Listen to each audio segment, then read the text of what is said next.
कोई एक तरफ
नमस्कार दोस्तों, बच्चे आवाज आ रही है सभी लोगों को? चैट बॉक्स में वाइट टाइप करके बताएंगे ऑडियो वीडियो क्लियर है। शुरू करें अपने सेशन को, फटाफट से बताएंगे। All good, all well. चलो ठीक है, तो अपने डिस्कशन को कंटिन्यू करते हैं। बच्चे, आपको मैंने लास्ट क्लास के अंदर, उसके लास्ट सेगमेंट के अंदर गिफ्ट की डेफिनेशन पढ़ाई थी। वैसे ये जो गिफ्ट का टॉपिक है, इसमें सबसे इंपॉर्टेंट तो डेफिनेशन है। मतलब अगर आपने डेफिनेशन को समझ लिया है तो ये मान लो कि ऑब्जेक्टिव टाइप क्वेश्चन तो आप कर ही लोगे और एक सब्जेक्टिव क्वेश्चन की अच्छी शुरुआत कर लोगे, राइट? और क्या चाहिए हमको? नहीं, अभी भी बहुत कुछ चाहिए, बट हाँ, एक हल्का सा रिवाइज करते हैं। गिफ्ट क्या होता है? गिफ्ट एक ट्रांसफर होता है। किस चीज का ट्रांसफर होता है? प्रॉपर्टी का, वो चाहे मूवेबल हो चाहे इमूवेबल हो, पर वो एक्जिस्टिंग प्रॉपर्टी होनी चाहिए। This is very necessary. ये जो एक्जिस्टिंग प्रॉपर्टी होने की रिक्वायरमेंट है, दिस इज वेरी नेसेसरी। जो भी कुछ हो रहा है बिटवीन द पार्टीज, वो वॉलंटरीली होना चाहिए, मन मर्जी से होना चाहिए, वेरी एसेंशियल। और आखिरी में कोई भी किसी भी प्रकार की कंसीडरेशन नहीं होनी चाहिए। और ये जो गिफ्ट है उसका एक्सेप्ट किया जाना चाहिए बाय द अदर पार्टी। जो गिफ्ट देता है वो कहलाता है डोनर, जिसको गिफ्ट मिलता है वो कहलाता है डोनी। तो ये बेसिक सी बात हमने पढ़ी थी लास्ट क्लास में। अब जो बच्चे आगे आगे के सेक्शंस हैं वो और डिटेल आपके लिए लेके आएंगे। अब जैसे सेक्शन 123 है, ये बताता है कि ट्रांसफर होता कैसे है। ट्रांसफर होता कैसे? हमने सेक्शन 122 के अंदर ये तो पढ़ लिया कि गिफ्ट के अंदर प्रॉपर्टी ट्रांसफर होती है, पर वो ट्रांसफर होती कैसे ये तो बताया नहीं। कैसे होती है? अगर आप गिफ्ट कर रहे हो किसी इमूवेबल प्रॉपर्टी को, जैसे मैंने आपको बताया 122 के अंदर की प्रॉपर्टी होनी चाहिए, फिर वो चाहे मूवेबल हो चाहे इमूवेबल।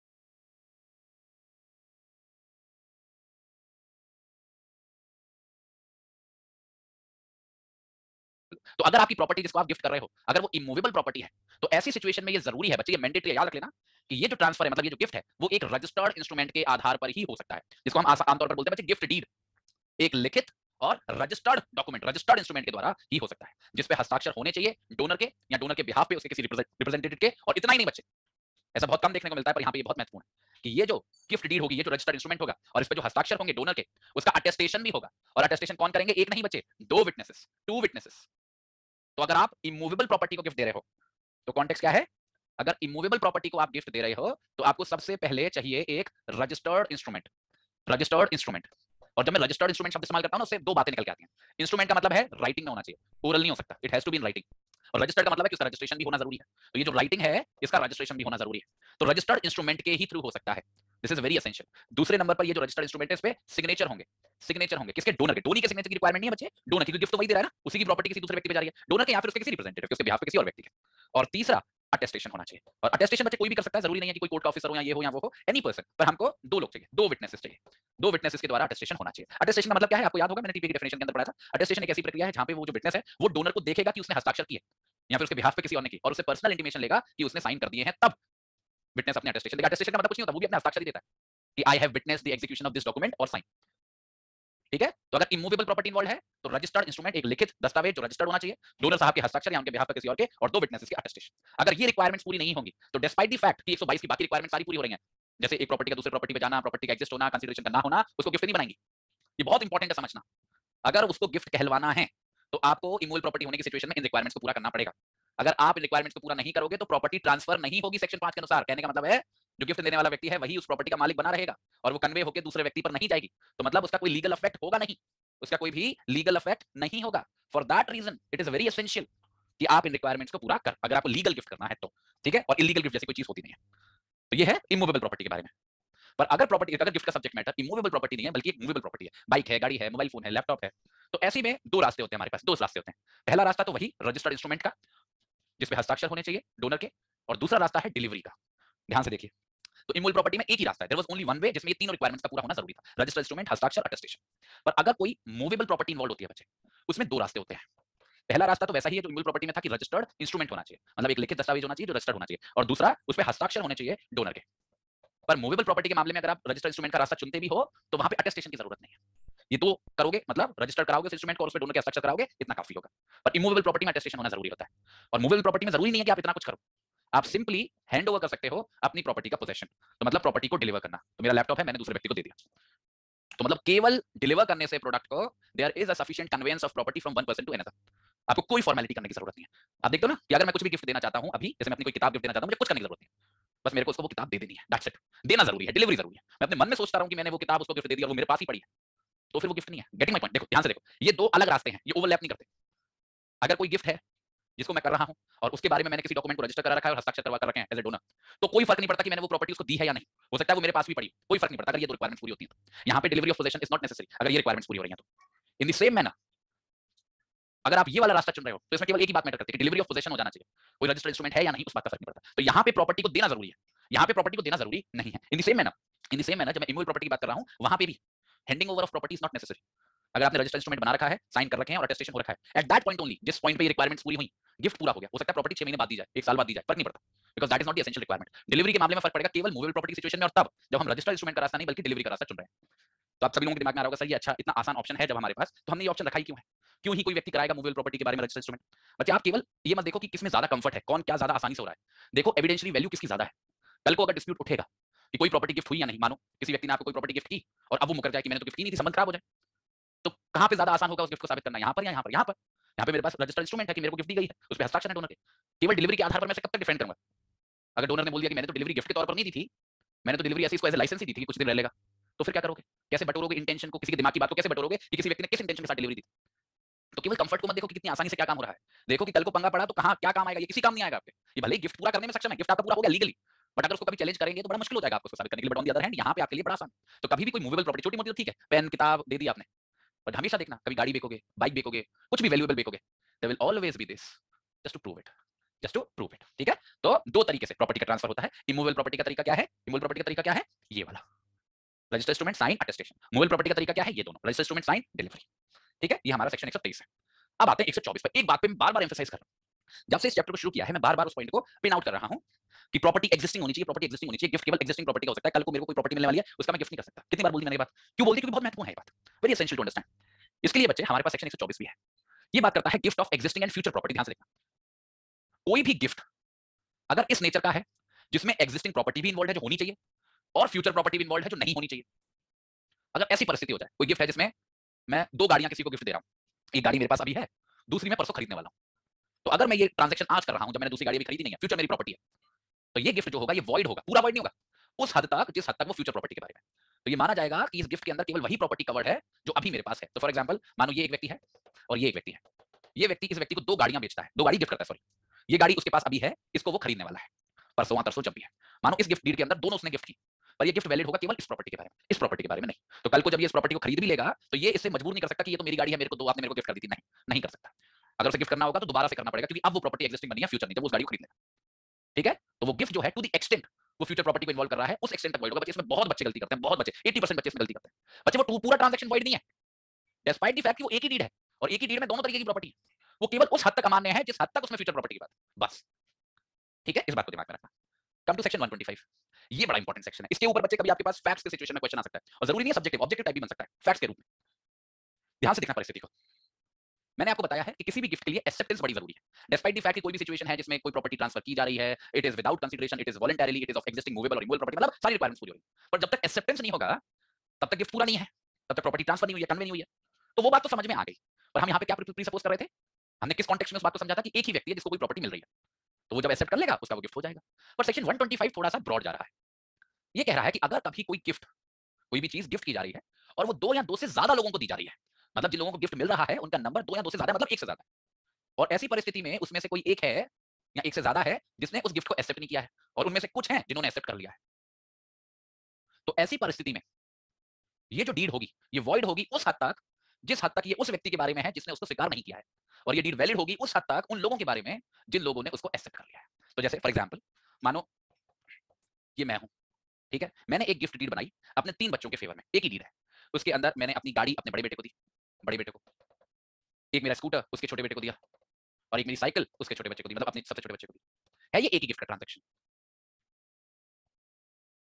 इस बड़े बेटे को गाड़ी पसंद आई, इसने हाँ बोल दी, एक्सेप्ट कर ली। इस बेटे को स्कूटर पसंद आया, इसने हाँ बोल दिया, पर इसको बुरा लगा कि मुझको साइकिल, भैया को गाड़ी, स्कूटर, मेरे को साइकिल, इसने एक्सेप्ट नहीं किया। तो इसके एक्सेप्ट ना करने की वजह से ये पूरा गिफ्ट कैंसिल नहीं हो गया, ये केवल इस हद तक, जिस हद तक इसमें साइकिल की बात है और छोटे बच्चे की बात है, उस हद तक वॉइड हुआ है। बाकी जितना ये बड़े बेटे और उसके छोटे वाले भाई के बारे में है, उतना ये बिल्कुल वैलिड गिफ्ट है, क्योंकि उनके बारे में गिफ्ट पूरा हो गया है। और ये तो मैंने आपको एग्जांपल दिया कि अलग-अलग प्रॉपर्टी इन्वॉल्वड है। There may be a situation कि जहां पे एक ही प्रॉपर्टी इन्वॉल्वड हो, एक ही सब्जेक्ट मैटर इन्वॉल्वड हो, कि सबको मिलके एक घर दिया जा रहा है। इसको भी, इसको भी, इसको भी, तीनों के साथ में। ये एक्सेप्ट कर रहा है, ये एक्सेप्ट कर रहा है, ये नहीं कर रहा। तो it will come into effect in that manner only. तो कभी भी 2 या 2 से ज्यादा लोगों को गिफ्ट दिया जाता है एक ही ट्रांजैक्शन के दौरान और उनमें से कोई एक्सेप्ट नहीं करता है, then in such a situation वो जो गिफ्ट है वो वॉइड होता है केवल उस हद तक जिस हद तक उसको स्वीकार नहीं किया गया। और जिस हद तक उसे स्वीकार कर लिया गया है वो वैलिड है। मतलब फिलॉसफी जो है 124 की और 125 की सेम है। दोनों जगह एक-एक रिक्वायरमेंट है। 122 वाली एक रिक्वायरमेंट थी कि प्रॉपर्टी एक्जिस्टिंग होनी चाहिए, तो वहां से निकल के आया 124। एक रिक्वायरमेंट थी कि एक्सेप्ट होना चाहिए कोई भी गिफ्ट, वहां से निकल के आया 125। तो बोला जा रहा है कि कभी किसी ट्रांजैक्शन के अंदर मिक्स सिचुएशन हो जाए। देखो अगर एक्जिस्टिंग है तो गिफ्ट वैलिड और एक्जिस्टिंग नहीं है तो फ्यूचर है। तो ये तो सिंपल सिचुएशन हो गई। पर अगर दोनों मिलके आ जाए कि एक ही डीड के अंदर एक्जिस्टिंग भी है फ्यूचर भी है, ऐसे ही अगर कोई गिफ्ट एक्सेप्ट हो रहा है तो कंप्लीट है, एक्सेप्ट नहीं हो रहा है तो इनकंप्लीट है। और मानो दोनों मिक्स हो के आ जाए कि कुछ हद तक एक्सेप्ट हो रहा है, कुछ हद तक नहीं हो रहा है, तो दोनों जगह आपको सेम प्रिंसिपल लगाना है कि जिस हद तक सेक्शन 122 की रिक्वायरमेंट पूरी कर रही है कोई डीड, उस हद तक वो वैलिड होगी। इसी तरीके से जिस हद तक वो एक्जिस्टिंग प्रॉपर्टी के बारे में उस हद तक वैलिड है, जिस हद तक वो एक्सेप्ट हो रही है वो वैलिड है, और जिस हद तक वो वायलेट कर रही है रिक्वायरमेंट्स को उस हद तक वो वॉइड है। तो जिस हद तक वो फ्यूचर प्रॉपर्टी के बारे में उस हद तक वो वॉइड है, जिस हद तक वो एक्सेप्ट नहीं हो रही है उस हद तक वो वॉइड है। बस इसी तरीके से आप इसको लिख भी सकते हो और समझ भी सकते हो। फिर आता है सेक्शन 126। सेक्शन 126 समझने के लिए आपको थोड़ा सा दिमाग लगाना पड़ेगा, क्योंकि यहां पे गिफ्ट के रिवोकेशन और सस्पेंशन की बात हो रही है। रिवोकेशन का मतलब होता है कि पूर्ण तरह से खत्म कर देना, और सस्पेंशन का मतलब होता है थोड़े समय के लिए खत्म कर देना। बच्चे ये बात बिल्कुल ठीक है कि कोई भी जो गिफ्ट का ट्रांजैक्शन है उसके अंदर प्रॉपर्टी ट्रांसफर होती है। That is the very first thing जो सेक्शन 122 के अंदर लिखी है कि प्रॉपर्टी ट्रांसफर हो रही है from a person to the another. ये बात बिल्कुल ठीक है, उसमें कोई भी डाउट नहीं है। पर इसका मतलब ये नहीं है कि ऐसे गिफ्ट के अंदर कोई कंडीशन नहीं हो सकती। There can be a conditional gift also. मतलब मानो कोई गिफ्ट है जिसके अंदर डोनर और डोनी दोनों ने मिलकर एग्री किया, दोनों को एग्री होना जरूरी ऑब्वियसली, क्योंकि it is a kind of contract only. दोनों ने मिलकर एग्री किया है कि अगर कोई स्पेसिफाइड इवेंट हुआ, मतलब कोई अगर निश्चित घटना हुई जो निर्भर नहीं करनी चाहिए डोनर की मनमर्जी पे, मतलब उसके इंडिपेंडेंट होनी चाहिए, तो अगर वो घटना हुई तो ये जो गिफ्ट है या तो सस्पेंड हो जाएगा या फिर ये बिल्कुल ही खत्म हो जाएगा। तो ऐसी कंडीशन बिल्कुल वैलिड है और एनफोर्स की भी जा सकती है। पर अगर ऐसा कोई गिफ्ट है जिसमें डोनर को खुली छूट दे रखी है, जो किसी इवेंट वगैरह पे डिपेंड नहीं करती, जो उसके बियॉन्ड कंट्रोल हो, कि वो किसी भी समय पे इस गिफ्ट को कैंसिल कर सकता है, रिवोक कर सकता है, तो ये गिफ्ट बिल्कुल खराब है, वॉइड है। तो कहने का मतलब है दो परिस्थितियां हैं और दोनों बहुत सिमिलर साउंड करेंगी, पर दोनों में बहुत बड़ा फर्क है। तो दोनों को अपनी आंखों के सामने देखो।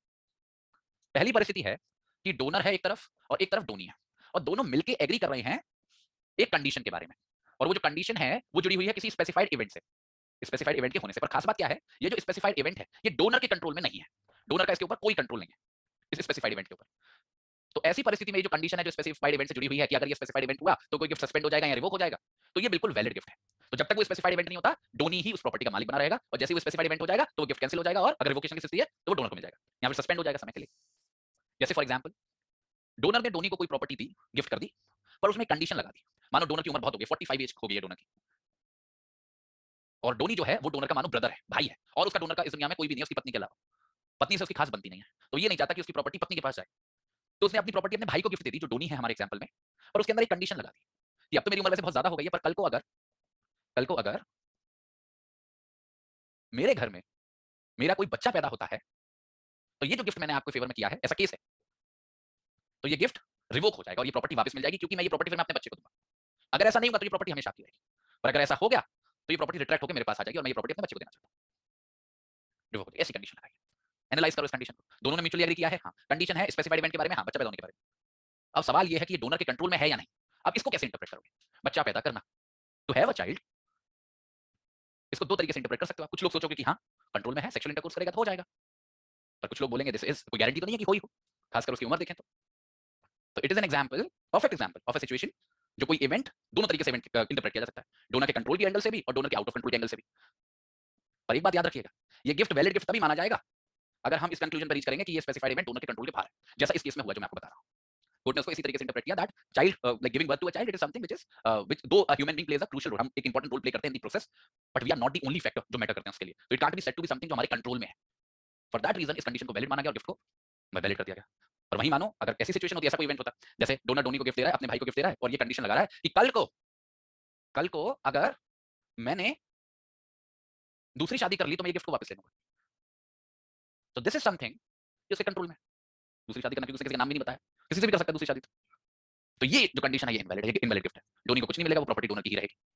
तो सिंपल बात ये है कि जो अगर कंडीशन पे आऊं तो कंडीशन ऐसे स्पेसिफाइड इवेंट पे डिपेंड करनी चाहिए जो डोनर के कंट्रोल में ना हो। ये कंडीशन वाली सिचुएशन है।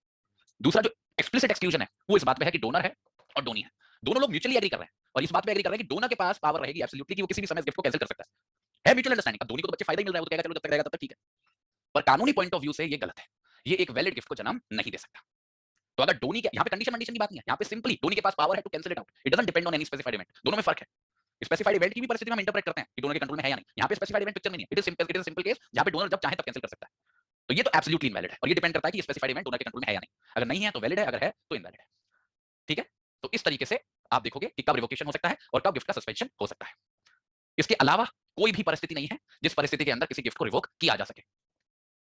और एक बड़ी इंपॉर्टेंट बात है, बहुत बड़ी सेविंग है, वो है ऐसे ट्रांसफरीज की जो कंसीडरेशन के लिए है, ट्रांसफरीज फॉर कंसीडरेशन। ये बड़ा इंपॉर्टेंट है बच्चे। देखो याद करो, ये जो पूरा गिफ्ट का कॉन्सेप्ट हम पढ़ रहे हैं, यहां पर सबसे इंपॉर्टेंट फीचर क्या है, क्या वजह है कि उस ट्रांजैक्शन को हम गिफ्ट बोल रहे हैं, क्योंकि उसमें कोई भी कंसीडरेशन इन्वॉल्व नहीं है। तो एक बात हमेशा याद रखना बच्चे, जो कानून है, जब भी ऐसे ट्रांजैक्शन की जिसमें कंसीडरेशन नहीं है और ऐसे ट्रांजैक्शन की जिसके कंसीडरेशन में है, अगर इन दोनों में भिड़ंत होती है, अगर इन दोनों में फाइट होती है, तो कोर्ट हमेशा प्रेफरेंस उसी ट्रांजैक्शन को देता है जिसमें कंसीडरेशन है। आप कई बार ऐसे सिचुएशन देखोगे, अगर कभी सेल वर्सेस गिफ्ट होगा तो सेल जीतेगा, क्योंकि वहां कंसीडरेशन इन्वॉल्व है। एब्सोल्यूट नहीं है, उसके भी कुछ इफ एंड बट्स होते हैं, बट मैं मोटे तौर पर बता रहा हूं। उसी से ये नियम निकल के आता है। ये बात बिल्कुल ठीक है कि जो परिस्थितियां मैंने आपको बताई कंडीशन वाली और एब्सोल्यूट डिस्क्रिप्शन वाली, उनके अलावा आमतौर पर कभी गिफ्ट को रिवोक नहीं किया जा सकता। मतलब एक बार गिफ्ट हो गया तो हो गया, फिर ये नहीं है कि अरे मैंने गिफ्ट किया था वापस कर, लड़ाई हो गई है, नहीं, ऐसा नहीं। पर अगर किसी भी वजह से कोई भी ट्रांसफर ही पिक्चर में आ गया है जिसने पैसा दिया इस प्रॉपर्टी का, तो ऐसी सिचुएशन में हमको देखना पड़ता है कि ये जो ट्रांसफर है जिसने पैसा दिया है, उसे इस गिफ्ट के बारे में जानकारी थी या नहीं, मतलब उसके पास नोटिस था या नहीं। मानो एक व्यक्ति ने इस व्यक्ति को प्रॉपर्टी दी, कोई भी प्रॉपर्टी दी, जैसे मैच, राइट। अब ये जो प्रॉपर्टी है, इसको ये गिफ्ट कर रहा है इस व्यक्ति को, ये प्रॉपर्टी इस व्यक्ति को गिफ्ट की जा रही है, और मानो इस व्यक्ति को प्रॉपर्टी गिफ्ट करी 1 जनवरी 2021 को, ध्यान से देखना बच्चे, बहुत ध्यान से, 1 जनवरी 2021 को इसको प्रॉपर्टी गिफ्ट कर दी। जैसा मैंने बताया, केवल मूवेबल प्रॉपर्टी में डिलीवरी वाला ऑप्शन है, इमूवेबल में डिलीवरी की जरूरत नहीं है, रजिस्टर्ड इंस्ट्रूमेंट होना चाहिए, साइन होना चाहिए, अटेस्टेशन होना चाहिए। ऐसी मूवेबल में भी एक रास्ता है कि क्या नाम है, रजिस्टर्ड इंस्ट्रूमेंट होना चाहिए, साइन होना चाहिए, काफी गिफ्ट करने के लिए। तो मानो ऐसी परिस्थिति, मानो इमूवेबल प्रॉपर्टी जिसमें रजिस्ट्रेशन वगैरह वाली प्रक्रिया हो गई है, तो वहां पे थोड़ी सी दिक्कत होगी, पर मैं बताऊंगा क्या दिक्कत होगी। रजिस्ट्रेशन इंस्ट्रूमेंट वगैरह वाली दिक्कत वो हो गई है, ये पूरा हो गया, पर प्रॉपर्टी का पोजीशन अभी इसी व्यक्ति के पास है, इसने अभी दिया नहीं है। मानो वादा हुआ था कि 1 हफ्ते बाद दूंगा, 1 महीने बाद दूंगा। ये चालाक व्यक्ति क्या करता है, गिफ्ट देने के बाद इसका मूड बदल जाता है, इससे लड़ाई झगड़ा हो जाता है, इस प्रॉपर्टी को उठा के बेच देता है, इस व्यक्ति को सेल ऑफ कर देता है, मतलब बदले में प्रॉपर्टी के पैसा ले लेता है। और ये जो व्यक्ति है, इसको कोई भी जानकारी नहीं है इस गिफ्ट के बारे में। तो ऐसी परिस्थिति में अब लड़ाई होगी, किसके बीच में लड़ाई होगी, एक इसका अधिकार है गिफ्ट की डीड के अंदर क्योंकि इसको गिफ्ट किया गया है, एक इसका अधिकार है सेल ट्रांजैक्शन के अंदर जहां पे उसने कंसीडरेशन पे किया है। अगर ये इस बात को सेटिस्फाई कर पाया कि इसको कोई भी जानकारी नहीं थी इस गिफ्ट के बारे में, तो बच्चे प्रॉपर्टी तो इसी को मिलेगी, जीतेगा यही, डिस्पाइट द फैक्ट कि गिफ्ट था, उसको हम डिनाई नहीं कर रहे, जीतेगा यही। पर बच्चे एक और कॉन्सेप्ट होता है जिसको हम बोलते हैं कंस्ट्रक्टिव नोटिस। कंस्ट्रक्टिव नोटिस का प्रिंसिपल कहता है कि हर किसी व्यक्ति को जो किसी प्रॉपर्टी के साथ डील कर रहा है, उसकी जिम्मेदारी है कि वो सफिशिएंट इंक्वायरी कर ले उस प्रॉपर्टी के बारे में। और जब मैंने बोला कि ये जो गिफ्ट है ये रजिस्टर्ड इंस्ट्रूमेंट के थ्रू हुआ है, तो यहां पर इस व्यक्ति के लिए प्रैक्टिकली थोड़ा सा मुश्किल हो जाएगा इस बात को साबित करना कि उसके पास कम से कम कंस्ट्रक्टिव नोटिस तो नहीं था, क्योंकि अगर वो थोड़ी सी भी इंक्वायरी करता उस प्रॉपर्टी के बारे में, तो उसको ये रजिस्ट्रेशन मिल जाता कि ये प्रॉपर्टी पहले गिफ्ट हो रखी है। तो इस रजिस्ट्रेशन की वजह से हो सकता है कि इसका क्लेम कैंसिल हो जाए और इसी को प्रॉपर्टी मिल जाए, बट नॉर्मली अगर ये व्यक्ति ये साबित कर पाया कि इसको जानकारी नहीं थी, कैसे भी उसने किया, तो प्रॉपर्टी बच्चे इसी को मिलेगी हमेशा। तो ट्रांसफरी फॉर कंसीडरेशन जिसके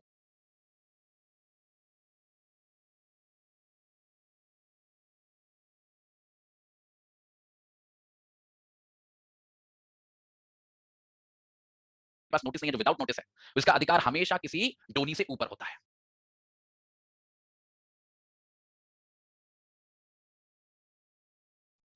हमेशा हमेशा। पर उसके पास notice,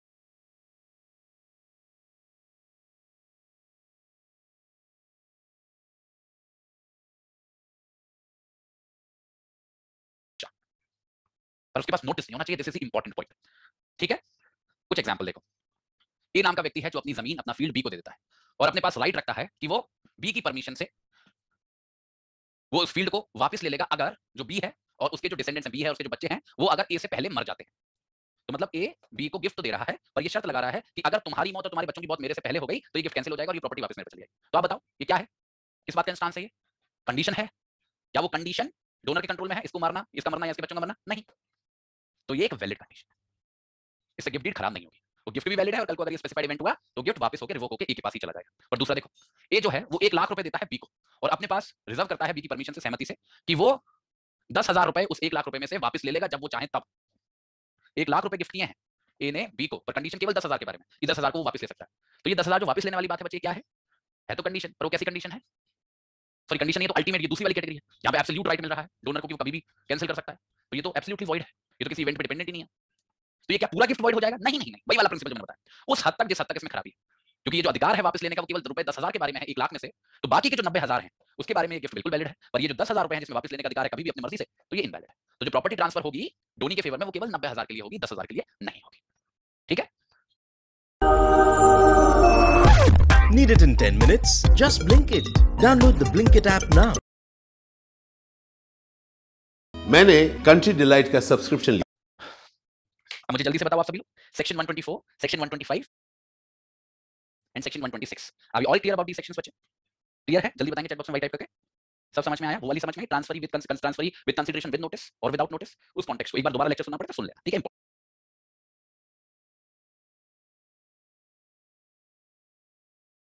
important point. Now come to the very important concept, वो है ऑनरस गिफ्ट। बहुत इंपॉर्टेंट है, बहुत मजेदार भी है। अब ये आपकी जो दिमाग में हम बना के बैठे हैं ना कि गिफ्ट तो अच्छा ही होता है, फ्री का माल नहीं बच्चे।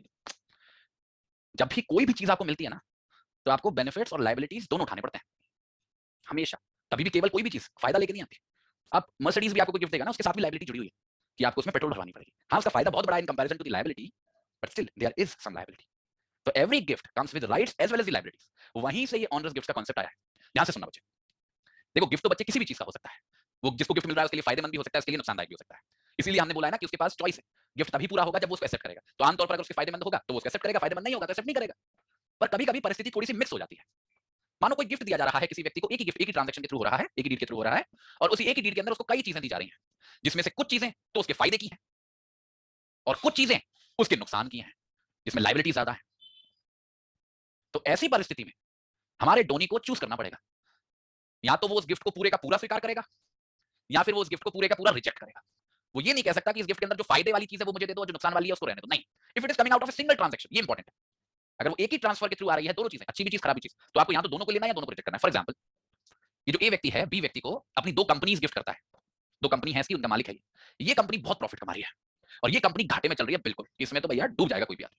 तो अगर ये ट्रांजैक्शन दोनों कंपनी के बारे में, if it is coming out of the one transfer only, one deal only, तो बी या तो इसको पूरा ले, दोनों कंपनियों को ले, या फिर दोनों को ही लेने से मना कर दे। वो ये नहीं कह सकता कि मैं ये लेता हूं ये रिजेक्ट करता हूं। You can't break out the gift. But अगर अलग अलग ट्रांसफर होते, जैसे पहले इसको एक डील के थ्रू गिफ्ट किया गया, तो इसको वहां बोल सकता था, ना भी बोल सकता था, पर हाई बोलेगा फायदे वाली कंपनी। और इसको अलग डील के थ्रू, अलग ट्रांसफर के थ्रू गिफ्ट किया गया, तो इसको ना बोल सकता था। तो यहां पे कोई परेशानी नहीं है। ये परिस्थिति 127 वाली तभी आती है जब एक ही गिफ्ट के अंदर दोनों फायदे वाली चीज भी है, नुकसान वाली चीज भी है। तो आपको अगर स्वीकार करना है तो दोनों को करना है, अस्वीकार करना है तो दोनों को करना है। और अगर वो अलग अलग है, जो दूसरा भाग है मैंने आपको उसी के साथ में बता दिया, अगर वो अलग अलग ट्रांजैक्शन में है तो आप हर एक ट्रांजैक्शन में उसे एक्सेप्ट भी कर सकोगे, रिजेक्ट भी कर सकोगे, उसमें उसको तोड़ा ताड़ी की कोई बात आती नहीं है। ठीक है? फिर हम बात करते हैं डिस्क्वालीफाइड लोगों के बारे में। ये बड़ा इंपॉर्टेंट है। देखो बच्चे, डोनर बनने के लिए तो बंदा कॉम्पिटेंट होना चाहिए कॉन्ट्रैक्ट करने के लिए। A person has to be competent to enter into a contract, अगर उसको डोनर बनना है, अगर उसे गिफ्ट करना है। मतलब 18 साल से कम, 18 साल से ऊपर का होना चाहिए, साउंड माइंड का होना चाहिए, बाकी किसी तरीके से और कोई दिक्कत नहीं होनी चाहिए। तो जो भी रिक्वायरमेंट्स होती हैं वैलिड कॉन्ट्रैक्ट में एंटर करने की, वो हर एक डोनर में होनी चाहिए। पर बच्चे, डोनी होने के लिए ऐसी कोई रिक्वायरमेंट नहीं है। कोई व्यक्ति जो 18 साल से कम का है वो डोनी हो सकता है, कोई व्यक्ति जो अनसाउंड माइंड का है वो भी डोनी हो सकता है, या किसी और दिक्कत से डील कर रहा है वो भी डोनी हो सकता है। तो कोई परेशानी नहीं है। पर यहाँ पे ऑनरस गिफ्ट्स के बारे में जो हमारा डोनी है, जो डिस्क्वालीफाइड मतलब जिसके साथ कोई दिक्कत है, उसको एक स्पेशल राइट दिया गया है। अगर कोई व्यक्ति है जिसको गिफ्ट दिया जा रहा है, वो इनकॉम्पिटेंट है कॉन्ट्रैक्ट में एंटर करने के लिए, मतलब 18 साल से कम है, अनसाउंड माइंड का है, और ऐसे व्यक्ति को अगर कोई भी प्रॉपर्टी दी जा रही है जिसमें नफा नुकसान है, तो ऐसी परिस्थिति में अगर वो किसी गिफ्ट को एक्सेप्ट कर भी लेता है, ध्यान से सुनना, अगर वो किसी गिफ्ट को एक्सेप्ट कर भी लेता है, तो वो अपनी एक्सेप्टेंस से बाउंड नहीं होगा। जब वो कॉम्पिटेंट बनेगा कॉन्ट्रैक्ट करने के, जैसे अगर उसकी स्थिति थी कि वो उम्र में कम था, 18 साल का जैसे ही होगा, या फिर अगर वो अनसाउंड माइंड का, तो अगर कभी वो अनसाउंड माइंड का हुआ तो जब भी वो कॉम्पिटेंट बनेगा और जब भी उसको पता चलेगा उस गिफ्ट के फायदे नुकसान के बारे में जानकारी होगी, तो तब अगर वो उसको एक्सेप्ट करेगा, तब वो अपनी एक्सेप्टेंस से बाध्य होगा, और अगर वो चाहे तो उसको रिजेक्ट भी कर सकता है। तो कहने का मतलब, मैं अगर आपको फैक्ट्स में डाल के बताऊं, मानो ये एक व्यक्ति है हमारा डोनर, ये 40 साल का आदमी है, और मानो अंकल है इसका बच्चे का जिसको वो गिफ्ट कर रहा है। ये जो बच्चा है ये 15 साल का है। ये जो अंकल है, इस बच्चे को वही मानो कोई कंपनी दे रहे हैं गिफ्ट में, किसी कंपनी को गिफ्ट में दे रहे हैं इस बंदे को, बच्चे को। तो ये कंपनी को लेने में सक्षम है बच्चा, क्योंकि डोनी होने के लिए कोई रिक्वायरमेंट नहीं है। और ऐसे टाइम पे अगर इस कंपनी को स्वीकार भी कर लेता है तो कोई परेशानी नहीं है। पर ये जो उसकी स्वीकृति है इस गिफ्ट को एक्सेप्ट करने के लिए, वो उससे हमेशा बंधा नहीं रहेगा। जैसे ये 15 साल का बच्चा 18 साल का होगा और उसको पता चलेगा कि उसके फेवर में ये गिफ्ट है, तो वहां पर उसके पास फिर से वही चॉइस होगी जो किसी भी व्यक्ति को जब गिफ्ट मिलता है तब उसके पास होती है, कि वो उस गिफ्ट को एक्सेप्ट करे या रिजेक्ट करे। अगर वो 18 साल के होने के बाद उसको एक्सेप्ट करता है, फिर वो अपनी एक्सेप्टेंस से बंधा हुआ है, अब वो पीछे नहीं आ सकता। अब उसकी कंपनी के जो भी नफा नुकसान है वो उसके है। पर अगर वो 18 साल का होने के बाद उसको रिजेक्ट करता है, तो फिर उस पे वो गिफ्ट इंपोज नहीं किया जा सकता, इस वजह से कि जिस समय दिया गया था तब उसने स्वीकार कर लिया था। क्योंकि तब वाली एक्सेप्टेंस रियल एक्सेप्टेंस नहीं है, रियल कंसेंट नहीं है, क्योंकि वो इनकेपेबल है उस टाइम पे। कोई भी गार्डियन, कोई भी बंदा माइनर के बिहाफ पे गिफ्ट को एक्सेप्ट नहीं कर सकता, एब्सोल्युटली। ये उसका खुद का चॉइस है। उसका खुद का चॉइस है। वो पूरी तरीके से बाध्य तभी होता है जब वो केपेबल हो जाता है फैसला लेने के। गिफ्ट मिल तो जाएगा, देखो समझो इस बात को, जब ये 15 साल का था और जब गिफ्ट किया गया था, ये प्रॉपर्टी हो तो गई थी इसकी, ऐसा नहीं कि प्रॉपर्टी 18 साल पे होगी जब एक्सेप्ट करेगा, प्रॉपर्टी तो इसी पॉइंट पे हो गई थी। इट इज जस्ट कि वो उस मौके का मतलब जब 18 साल का होगा तो उसके पास मौका होगा कि उस प्रॉपर्टी को वो वापस कर दे अगर उसको नुकसानदायक लग रहा है तो, या फिर स्वीकार कर ले। इट इज नॉट कि धोनी के फेवर में आप अगर कोई गिफ्ट कर रहे हो तो वो पूरा 18 साल का हो जाएगा तब होगा, नहीं नहीं नहीं, या 100 महीने का हो जाएगा तब होगा, नहीं नहीं, गिफ्ट तभी पूरा हो जाता है। इट इज जस्ट कि उनको एक स्पेशल विंडो दे रखा है कि जब वो कॉम्पिटेंसी अटेन करते हैं तो वो अपने राइट को एक्सरसाइज कर सकते हैं उसको वापस करने के या उसको रखने के। ठीक है, ध्यान से देखो, एग्जाम्पल देखो, ए के शेयर्स हैं एक्स नाम की कंपनी में और उसके शेयर्स हैं वाई नाम की कंपनी में, एक ही बंदा है, उसके एक्स नाम की कंपनी में भी शेयर है, वाई नाम की कंपनी में भी शेयर है। जो एक्स नाम की कंपनी है वो बहुत प्रॉफिट कमा रही है और जो वाई नाम की कंपनी है वो लॉस में चल रही है। तो ऐसी परिस्थिति में ए जो है वो बी को दोनों कंपनियों के शेयर गिफ्ट में कर देता है, एक्स कंपनी के भी जो बहुत फायदा कमा रहे हैं और वाई कंपनी के भी जो केवल लायबिलिटी ला रहे हैं। तो ऐसी परिस्थिति में बी के पास क्या चॉइस है, वो या तो दोनों कंपनी के शेयर स्वीकार करे या दोनों को रिजेक्ट करे। तो बी क्या करता है, वो मना कर देता है वाई कंपनी के शेयर लेने के लिए, तो ऑटोमेटिकली उसको एक्स कंपनी के भी शेयर नहीं मिलेंगे, क्योंकि उसको मिलेंगे तो दोनों और नहीं मिलेंगे तो दोनों नहीं मिलेंगे। You can't break the gift. ठीक है, दूसरा देखो, ए नाम का व्यक्ति है जिसके पास लीज है किसी भी प्रॉपर्टी की कुछ नंबर ऑफ ईयर्स के लिए, ठीक है, और लीज है तो रेंट भी देना पड़ता है, पर उस प्रॉपर्टी की जो लोकेशन है उसकी जो डिमांड है उसके हिसाब से जो ये रेंट देते हैं वो कंपैरेटिवली ज्यादा है। इस लीज को वो लोग गिफ्ट कर देते हैं बी नाम के व्यक्ति को। यहां पे अगर बी मना कर देता है उस लीज को लेने से तो वो उस पूरे गिफ्ट को खो देता है, क्योंकि इस ओरिजिनल गिफ्ट के अंदर उस हाउस की लीज के साथ साथ बी को कुछ पैसा भी दिया जा रहा था। जैसे इस घर की लीज है 5 साल के लिए, 5 ईयर्स के लिए प्लस 5 लाख रुपए, तो यहाँ पे अगर वो इसको रिजेक्ट कर रहा है तो ऑटोमेटिकली इसको भी रिजेक्ट कर रहा है, यहाँ पे इसको एक्सेप्ट कर रहा है तो ऑटोमेटिकली इसको भी एक्सेप्ट कर रहा है। Same principle. यहाँ से बच्चे इस इलस्ट्रेशन से एक और बात सीखने को मिली, कई बार बच्चे इस बात को नहीं समझ पाते। हमेशा याद रखना, हमेशा याद रखना, गिफ्ट के अंदर जरूरी नहीं है कि कोई व्यक्ति मालिक ही बन रहा हो किसी प्रॉपर्टी का, इस बात को हमेशा याद रखना।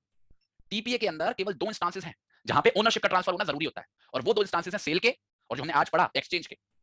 केवल ये 2 सिचुएशंस हैं जहां पे ओनरशिप ट्रांसफर होनी चाहिए, मालिकाना हक ट्रांसफर होना चाहिए, बाकी जगह पे ऐसा नहीं है। ना ही मॉर्गेज में जरूरी नहीं है ओनरशिप का ट्रांसफर होना, ना ही लीज के अंदर ओनरशिप का ट्रांसफर होना जरूरी है, ना ही गिफ्ट के अंदर जरूरी है, पर इनमें भी आपस में फर्क है।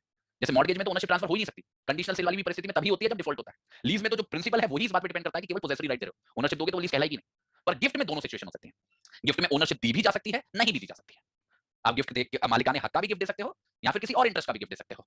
तो मालिकाना हक तो पूरा बंडल है, बंडल ऑफ राइट्स है। और अगर किसी व्यक्ति के पास केवल कोई हक है, जैसे मेरे फेवर में लीज है किसी मूल प्रॉपर्टी, तो मेरे पास मालिकाना हक थोड़ी ना, मेरे पास लीज है, तो मैं इस लीज को भी गिफ्ट दे सकता हूं, क्योंकि ये प्रॉपर्टी में इंटरेस्ट ही तो है। तो अगर मेरे पास 10 साल की लीज है किसी प्रॉपर्टी की, तो मैं 10 साल की लीज को गिफ्ट दे सकता हूं किसी व्यक्ति को, भले वो प्रॉपर्टी मेरी नहीं है, मैं उसको मालिक नहीं बना रहा, पर लीज का मालिक बना रहा हूं उसको। तो जो भी इंटरेस्ट होता है किसी भी व्यक्ति का किसी भी प्रॉपर्टी के अंदर, वो उसको गिफ्ट देने में सक्षम होता है। इसी सेम मेला जैसे वो मॉर्गेज करने में सक्षम होता था, इसी सेम मेला जैसे वो अपने इंटरेस्ट को लीज करने में सक्षम होता था। ओनरशिप की रिक्वायरमेंट केवल इन 2 सिचुएशन में होती है। गिफ्ट दोनों तरीके के हो सकते हैं, ओनरशिप के भी हो सकते हैं, बाकी किसी इंटरेस्ट के भी हो सकते हैं। ठीक है, तो ओनर्स गिफ्ट के बारे में हमने क्या सीखा कि कोई भी गिफ्ट जिसमें फायदे की भी बात है और नुकसान की भी बात है, उसको या तो आप एब्सोल्युटली एक्सेप्ट करो या एब्सोल्युटली रिजेक्ट करो, बस यही प्रिंसिपल है। अगला जो सेक्शन है बच्चे, सेक्शन 128, ये भी इंपॉर्टेंट है क्योंकि ये बात करता है यूनिवर्सल डोनी की। यूनिवर्सल डोनी की ये इनफैक्ट जिम्मेदारी थोपता है डोनी पे, पर ये यूनिवर्सल डोनी क्या होता है इसको समझेंगे।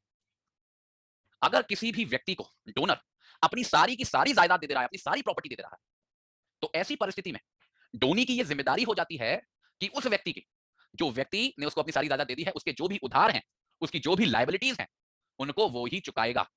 पर इसकी ये जो जिम्मेदारी होगी गिफ्ट देने वाले व्यक्ति के उधार और लायबिलिटीज को चुकाने की, वो केवल उस हद तक होगी जिस हद तक उस प्रॉपर्टी की वैल्यू है, उस पूरी जायदाद की वैल्यू है जो उसको मिली है। तो मानो ये एक व्यक्ति है, ये अंकल है, बूढ़े अंकल है, और ये उनका बेटा है फॉर एग्जाम्पल, या फिर उनका कोई बेटा नहीं है, मानो दूर का रिश्तेदार है। इसको उन्होंने, अभी इनको लग रहा है कि हम जाने वाले हैं दुनिया से, तो पूरी जो प्रॉपर्टी है, हर एक चीज जो भी कुछ इनके पास था, उन्होंने सब का सब इस व्यक्ति को गिफ्ट में दे दिया। तो ऑटोमेटिकली ये मान लिया जाएगा कि इनके जो भी उधार हैं, कोई भी जिम्मेदारियां हैं, वो भी इस पूरी की पूरी जायदाद के साथ इसी व्यक्ति पे चले गए। और यही व्यक्ति उन उधार, इनपे तो कुछ बचा नहीं ना, उन्होंने तो अपनी पूरी जायदाद दे दी, अब वो कहां से उधार चुकाएंगे, कहां से लायबिलिटीज चुकाएंगे। तो इसलिए डेट्स और लायबिलिटीज अब यही चुकाएगा, पर ये नहीं है कि वो अपनी जेब से निकाल के देगा, देगा उसी प्रॉपर्टी में से ही।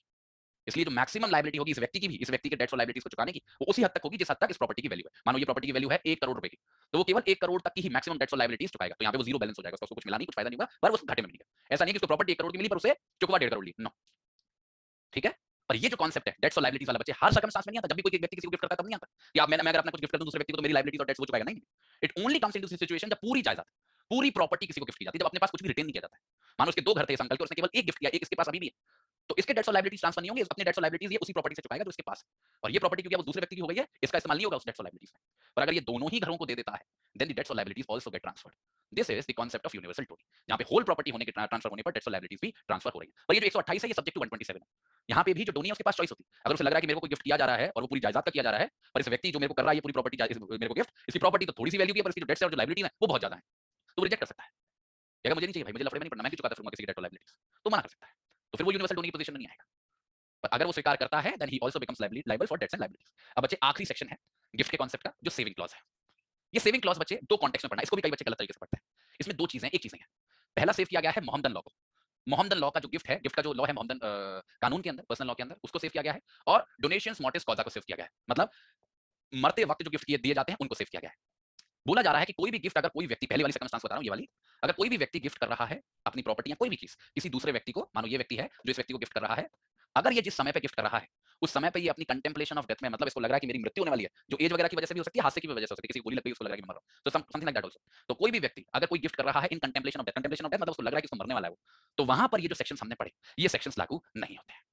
तो ये जो हमने सारी बात पढ़ी एक्सेप्टेंस और रिजेक्शन, क्योंकि वहां पे कहां इतना टाइम ही कहां है बच्चे की एक्सेप्ट, मतलब कुछ भी हो, whatever be the scenario, they don't fall with in this chapter number 7 of TPA, that's it. तो कोई भी गिफ्ट जो इन कंटेम्पलेशन ऑफ डेथ किया जाता है, चाहे वो मुसलमान के द्वारा हो, हिंदू के, जैसे मुसलमान में भी कॉन्सेप्ट है ना मर्जुल मौत वाला, तो किसी में भी लागू नहीं होगा, चाहे वो हिंदू बंदा हो, मुसलमान बंदा हो, पारसी हो, सिख हो, जो कंटेम्पलेशन ऑफ डेथ में गिफ्ट कर रहा है, तो ये बच्चे न्यूट्रल है, रिलीजन न्यूट्रल प्रोविजन है। तो कोई भी बंदा जो किसी भी रिलीजन का हो, अगर कंटेम्पलेशन ऑफ डेथ में गिफ्ट कर रहा है तो ये चैप्टर लागू नहीं होगा। इसके अलावा जो दूसरी परिस्थिति है वो स्पेसिफिकली मोहम्मदन लॉ के बारे में, कि जो गिफ्ट मोहम्मदन पर्सनल लॉ के अंदर किए जाते हैं उसके हिसाब से किए जाते हैं, दे आर नॉट रेगुलेटेड यहाँ पे, क्योंकि फर्क है दोनों में। मोहम्मदन लॉ के अंदर जैसे गिफ्ट की डिलीवरी को बहुत ज्यादा इंपॉर्टेंस दी गई है, यहाँ पर रजिस्ट्रेशन को बहुत ज्यादा इंपॉर्टेंस दी गई है। जैसे इमूवेबल प्रॉपर्टी का गिफ्ट नहीं किया जा सकता इस एक्ट के अंदर, टीपीए के चैप्टर 7 के अंदर, जब तक आप रजिस्टर्ड इंस्ट्रूमेंट ना बनाओ, जब तक साइन ना हो, जब तक अटेस्टेशन ना हो। पर मुस्लिम लॉ के अंदर इमूवेबल प्रॉपर्टी को भी गिफ्ट किया जा सकता है डिलीवरी करके, जैसे यहाँ पे मूवेबल का करते थे एक ऑप्शन। तो कुछ फर्क है। तो जहाँ पे मोहम्मदन लॉ लगता है, मानो पार्टीज मोहम्मदन है और वो अपने पर्सनल लॉ के हिसाब से गिफ्ट कर रही हैं, तो उन पे फिर ये टीपीए का चैप्टर नहीं लगेगा। तो दो एक्सेप्शन है, gift in contemplation of death पूरी तरीके से एक्सक्लूडेड है, फिर वो चाहे किसी भी रिलीजन के बंदे के हो। कई बार लोग इसको भी समझ लेते हैं कि ये भी मोहम्मदन बंदे का ही होना चाहिए, नहीं, किसी भी बंदे को अगर वो कंटेम्पलेशन ऑफ डेथ में गिफ्ट नॉट कवर्ड, और कोई भी गिफ्ट जो मोहम्मदन लॉ के अंदर हो रहा है नॉट कवर्ड, तो दे आर एक्सक्लूडेड। तो this is the entire chapter जो बच्चे हमारे गिफ्ट का है। अब मुझे जल्दी से चैट बॉक्स में सबसे पहले तो ये बताओ आपको समझ में आया है, सेक्शन 122 से लेकर 129 तक क्लैरिटी है, सारी बात समझ में आई है? चैट बॉक्स में बाई टाइप करेंगे बच्चे। तो एक क्विक रिवीजन कर लो, स्टैट्यूट खोल लो अपना फटाफट से, चैप्टर नंबर 7 निकाल लो, कंटेंट पेज निकाल लो। देखो 122 के अंदर गिफ्ट की डेफिनेशन जो सबसे इंपॉर्टेंट है, 123 के अंदर ट्रांसफर होता कैसे है वो रजिस्ट्रेशन वाली बात, 124 के अंदर प्रॉपर्टी एग्जिस्टिंग होनी चाहिए, अगर कॉम्बिनेशन है तो एग्जिस्टिंग तक वैलिड है और फ्यूचर तक इनवैलिड है। 125 तक एक्सेप्टेंस वाली बात, कि कुछ लोग एक्सेप्ट कर रहे हैं कुछ लोग एक्सेप्ट नहीं कर रहे हैं, तो जो लोग एक्सेप्ट कर रहे हैं उनके लिए वैलिड है, बाकियों के लिए वॉइड है। 126 के अंदर रिवोकेशन वाली बात, सस्पेंशन वाली बात, तो कोई भी कंडीशन जो कंट्रोल में नहीं होनी चाहिए डोनर के वो वैलिड है, और कोई भी ऐसी फुली छूट की कभी भी डोनर कैंसिल कर सकेगा वो वॉइड है। 127 very important on the steps, किसी भी गिफ्ट को एक्सेप्ट करोगे तो पूरा करोगे, फायदे नुकसान के साथ, रिजेक्ट करोगे तो पूरा करोगे। डिस्क्वालीफाइड पर्सन दोबारा से उस राइट को एक्सरसाइज करता है जब वो क्वालिफाइड हो जाता है। 128 यूनिवर्सल डोनिंग, अगर कोई व्यक्ति किसी को पूरी जायदाद दे देता है तो ऐसी परिस्थिति में उसकी जो लायबिलिटीज और डेट्स हैं वो भी ट्रांसफर हो जाते हैं। 129 gifts in contemplation of death और gifts under Mohammedan law, they are not covered by this chapter number 7। This is the entire thing. अब टीपीए के अंदर हमारा एक चैप्टर बचता है, वो है एक्शनेबल क्लेम। अब मुझे लग रहा है कि आपकी मानसिक स्थिति होगी कि आप पूरे चैप्टर को पढ़ पाओगे, तो उसको नेक्स्ट क्लास में कंप्लीट करेंगे। उम्मीद है जो भी पढ़ाया गया आप लोगों को समझ में आया। आप सभी लोगों से हाथ जोड़ के रिक्वेस्ट है कि 122 से लेके अप टिल सेक्शन 129 एक बार जरूर रीड आउट करें, रिवाइज करें, कान तक आवाज जानी चाहिए, फर्क पड़ेगा, याद हो जाएगी चीज। और एक्सचेंज को भी बच्चे रिवाइज कर लेना, ठीक है? एक्सचेंज भी इंपॉर्टेंट है, ठीक है? चलो थैंक यू सो मच बच्चे, आप लोगों को कल 5 बजे, 7 बजे और 9 बजे मिलूंगा। कल बच्चे देखो हो सकता है मैं थोड़ा सा टाइम टेबल में चेंज करने की सोच रहा हूं, क्योंकि बीच में गैप्स थोड़े से ज्यादा हो जाते हैं, but I will keep you updated, ठीक है? नोटिफिकेशन की, एप्लीकेशन की नोटिफिकेशन पे नजर रखना, अगर नोटिफिकेशन में कोई चेंज आया तो। अदरवाइज अगर नहीं आया तो नॉर्मल टाइमिंग है उसी पे देखें। Bye bye, good night.